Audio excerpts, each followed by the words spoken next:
శ్రీగురుభ్యో నమః. ఓం గం గణాధిపతయే నమః. ఓం ఐం సరస్వత్యై నమః. ఓం జ్ఞానానందమయం దేవం నిర్మలస్ఫటికాకృతిం ఆధారం సర్వవిద్యానాం శ్రీ హయగ్రీవముపాస్మహే. శ్రీ హయగ్రీవ అనుగ్రహ ప్రసాద సిద్ధిరస్తు. ఓం ఆదిత్యాయ చ సోమాయ మంగళాయ బుధాయ చ గురుశుక్రశనేభ్యశ్చ రాహవే కేతవే నమః. ఆదిత్యాది నవగ్రహ దేవత అనుగ్రహ ప్రసాద సిద్ధిరస్తు.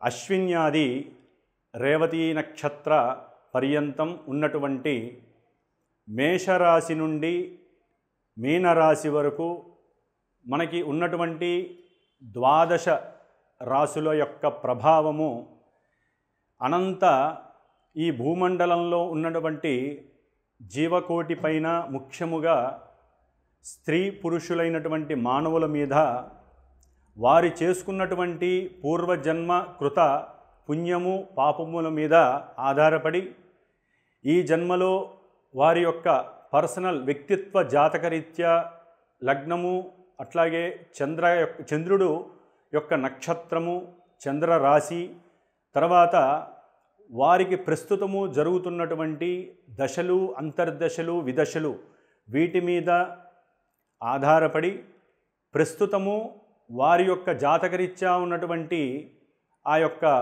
రాశుల్లోని గ్రహాలు అవి సంచరించేటటువంటి నక్షత్రాలు అవి సలిపేటటువంటి వాటి యొక్క గ్రహ భావకారకత్వాలను బట్టి ప్రజెంట్ సిచ్యువేషన్లో ఈ యొక్క వర్తమాన కాలంలో గ్రహాలు ఉన్నటువంటి నక్షత్రాలను బట్టి గ్రహాలు సంచరిస్తున్నటువంటి రాశులను బట్టి ప్రతి మానవుడికి డిఫరెంట్గా అంటే వ్యత్యాసపరంగా ఈ యొక్క రాశుల యొక్క గ్రహ ఫలితాలు ఆపాదిస్తూ ఉంటారు. ముఖ్యంగా మనకి ఈ అనంత విశ్వంలో మన భూమితో పాటుగా మిగతా గ్రహాలన్నీ కూడా సూర్యుని చుట్టూ ఒక నిర్దిష్టమైనటువంటి కక్షలో పరిభ్రమిస్తూ అవి నక్షత్రాలలో ఏ నక్షత్రాలలో అవి పరిభ్రమిస్తూ ఉంటాయో ఆ నక్షత్ర ఫలితాలని రాశుల యొక్క ఫలితాలని ఇస్తూ వాటి యొక్క కిరణాలన్నీ కూడా సూర్యుడి మీద కేంద్రీకరింపజేసి ఆ అనంత జీవరాశి కోటికి మూలాధారమైనటువంటి ఆ యొక్క సూర్యకిరణాలు చంద్రుడి పైన పరావర్తనం జరిగి మన యొక్క చంద్రమా మనసో జాతః అని వేదమంత్రపూరితమైనటువంటి ఆ యొక్క పురుష సూక్తంలో ఉన్నటువంటి ఆ యొక్క మనసు అంటే ప్రతి మానవుడి యొక్క మనసు మీద ఆ కిరణాలన్నీ కూడా ప్రభావితం చేస్తూ ఆ మనసు యొక్క ప్రభావం బుద్ధిని అనుసరించి మన యొక్క సోల్ అంటే ఆత్మకి మూలకారకుడైనటువంటి సూర్యుడు అనగా మన యొక్క శరీరం యొక్క కర్మల్ని నిర్దేశించి ఏ కర్మలు ఎప్పుడు జరుగుతాయనేది మనకి సూచిస్తూ ఉండటమే గోచారము గ్రహ గోచారము. కాబట్టి ముఖ్యంగా ఈ సూర్య గమనాన్ని బట్టి 12 మేషం నుంచి ద్వాదశ రాశుల్లో సూర్యుడు ఒక్కొక్క నెలకి కూడా ఎటువంటి భేదము లేకుండా రోజుకి 1 డిగ్రీ చొప్పున ఆయన యొక్క సంచారం జరుగుతూ ఉంటుంది.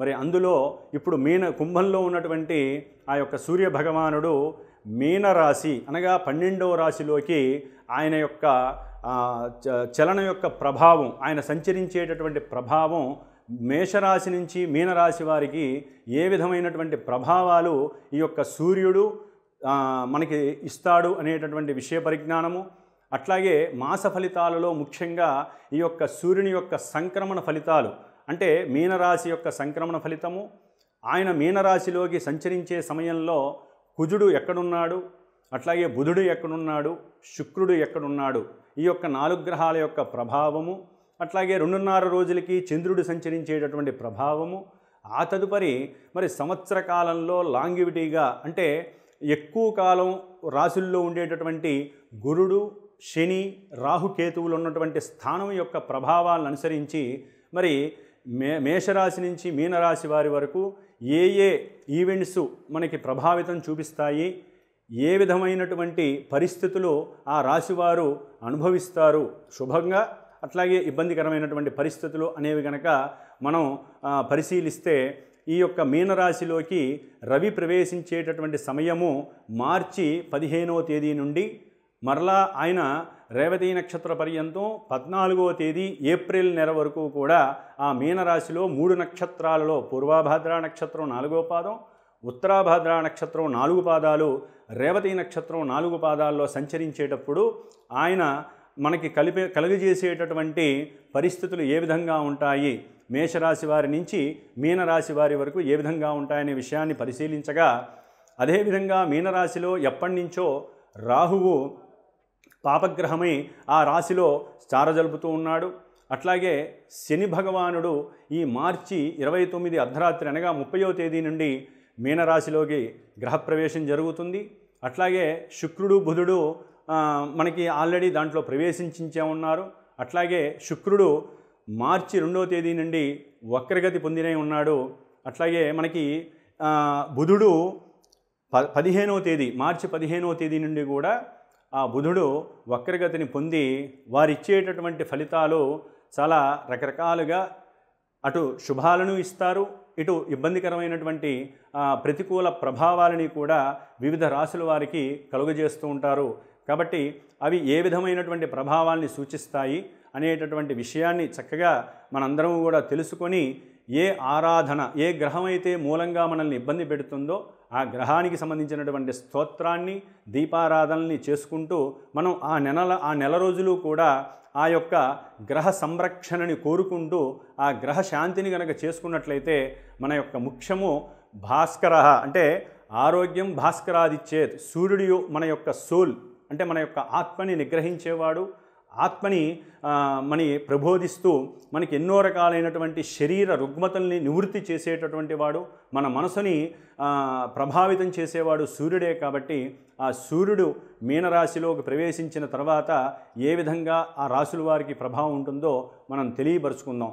సింహరాశి వారికి ఈ యొక్క మార్చి 15వ తేదీ నుండి ఏప్రిల్ 14వ తేదీ వరకు కూడా రవి యొక్క మీన సంక్రమణ సంచారం మొదలు బుధ శుక్రుల యొక్క అట్లాగే కుజుని యొక్క గ్రహస్థితిని పరిశీలించినట్లయితే సింహరాశి వారికి ద్వితీయంలో ఉన్నటువంటి కేతువు కొంత ఆర్థికపరమైనటువంటి లీగల్ ఇష్యూస్ పరంగా, బంధువులకి ఏదైనా ధనం ఇచ్చుంటే వారి పరంగా ధన నష్టాన్ని ఇబ్బందుల్ని సూచిస్తోంది.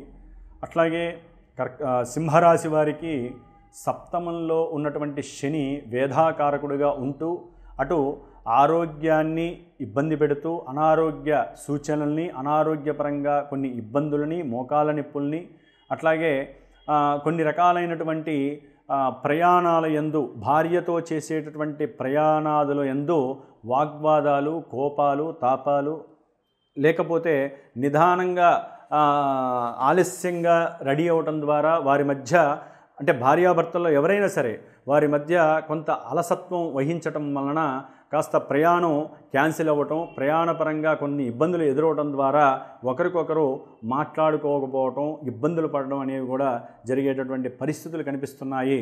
ముఖ్యంగా సింహరాశి వారికి ఈ యొక్క నెల 8వ స్థానంలో రాస్యాధిపతి అయినటువంటి ఆరోగ్యకారకుడైనటువంటి హుందాతనాన్ని, అధికారాన్ని ఇచ్చేటటువంటి ఆ సూర్య భగవానుడు 8వ స్థానంలో ఉండటం కొంత ఇబ్బందికరమైనటువంటి పరిస్థితి. వారికి ఎప్పుడూ ఏ విధమైనటువంటి సమస్య లేని వారు కూడా ఉన్నట్టుండి అకస్మాత్తుగా ఆరోగ్య విషయంలో కొన్ని అబ్స్టాకిల్స్ కలగటం, అసమతుల్యత వలన వీరు అనారోగ్యం పాలవటం వలన హాస్పిటలైజేషన్కి వెళ్ళటం, దాని ద్వారా నేత్ర సంబంధి అంటే కుడి నేత్రానికి సంబంధించినటువంటి ఆపరేషన్లు ఏదైనా జరగటం. ఎందుకంటే అష్టమంలో రవి శుక్రులు కలిసి ఉండటం ద్వారా నేత్ర సంబంధిత వ్యాధులు, దానికి సంబంధించినటువంటి వైద్యము జరగటం, ఆపరేషన్స్కి సంబంధించిన ఇబ్బందులు కలగటం, గుండెకి సంబంధించి జీర్ణాశయానికి సంబంధించి ఇలా ఎన్నో రకాలైనటువంటి శిరో సంబంధిత విషయాలు, పాదాలకు సంబంధించినటువంటి నరాలకు సంబంధించినటువంటి విషయాల్లో వీరు కొంత డాక్టర్ని సంప్రదించడం, ఆకస్మికంగా కొన్ని ఇబ్బందులు వారి నెత్తి మీద పడ్డట్టుగా అనిపించడం ద్వారా ఆర్థికంగా నష్టపోతారు. వారిలో ఆత్మ న్యూనతాభావం పెరుగుతుంది, సెల్ఫ్ కంట్రోల్ తగ్గుతుంది, సోల్ ఎనర్జీ అనేటటువంటిది వారు ప్రిపరేషన్ చేసుకుంటూ పెంచుకోవాలి. దానికి ఒకటే మూలం సూర్య నమస్కారాలు ఓపిక ఉన్న వాళ్ళు కంపల్సరీ సూర్య నమస్కారాలు చేయాలి. ఆ ద్వాదశ ఆదిత్య నామ స్తోత్రాలని అంటే వారి యొక్క నామాలు ఉంటాయి, ఆ నామాలను చేస్తూ సూర్య నమస్కారాలు చేయడం ద్వారా ముఖ్యంగా వీరికి అకస్మాత్తుగా కలిగే ఎన్నో నెగిటివ్ వైబ్రేషన్స్ నుంచి తప్పించుకునే ప్రయత్నం చేయగలుగుతారు. ఎందుకంటే మన శరీరం మొత్తం సూర్యగ్రహ అధీనంలో ఉంటుంది. ఆ శరీరం లోపల ఉన్న అవయవాలన్నీ కూడా సూర్యుడి ద్వారానే నడుస్తూ ఉంటాయి. కాబట్టి సూర్యుడికి సంబంధించినటువంటి ఆ స్తోత్రాన్ని చదువుకోవటం, ముఖ్యంగా సూర్య నమస్కార మంత్రాలు చేయటం, సూర్య నమస్కారాలు చేయటం. అట్లాగే వీరు ఏదైనా సంకల్పించుకున్నట్లయితే ఆ అంటే ఉద్యోగ విషయంలో ఏదైనా ధనాదాయం పెరుగుతుంది, లేకపోతే భార్యకి సంబంధించినటువంటి వ్యాపార విషయంలో అంటే భార్యతో ఏదైనా భర్త వీరిరువురిలో ఏదైనా వస్త్రాలకి సంబంధించినటువంటి జల సంబంధితమైనటువంటి పాలు పెరుగు లేకపోతే వాటర్కి సంబంధించినటువంటి బిజినెస్ చేసేవాళ్ళు ఎవరన్నా ఉంటే వాళ్ళకి ఆర్థికంగా కొంత నష్టం అనేటటువంటిది కనిపిస్తోంది.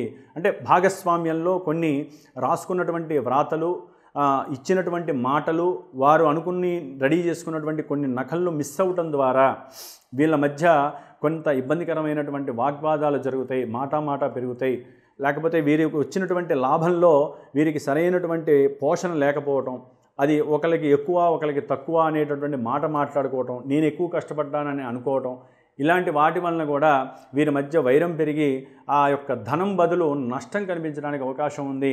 అట్లాగే వీరు పెట్టుకున్నటువంటి ధనం ఏదైతే అంతర్గతంగా కొంత పెట్టుబడులు పెట్టారో ఆ పెట్టుబడుల విషయంలో కూడా వీరికి కొంత ఇబ్బందులు కలగటం, గవర్నమెంట్ నుంచి ప్రభుత్వ ఉద్యోగులకి కొంత ఇబ్బందికరమైనటువంటి పరిస్థితులు వీరికి కనపడటం, ఇలాంటివి ముఖ్యంగా మార్చి 30వ తేదీ నుండి కూడా శని భగవానుడు అష్టమ శనిగా రావటం వలన ఈ యొక్క సింహరాశి వారికి కొన్ని కష్టాలు, మృత్యుపరమైనటువంటి సమస్యలు వీరికి ఎదుర్కొండా వస్తాయి.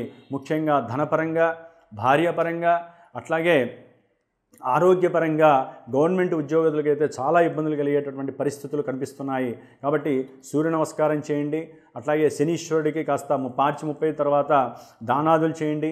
అష్టమంలో ఉన్నటువంటి రవి, రాహు, బుధ, శుక్ర, రవి గ్రహాలకి మొత్తానికి కూడా జపతపాలు చేయించుకోండి, లేదా అట్లీస్ట్ ఆ దాన ధర్మాదులన్నా చేయండి.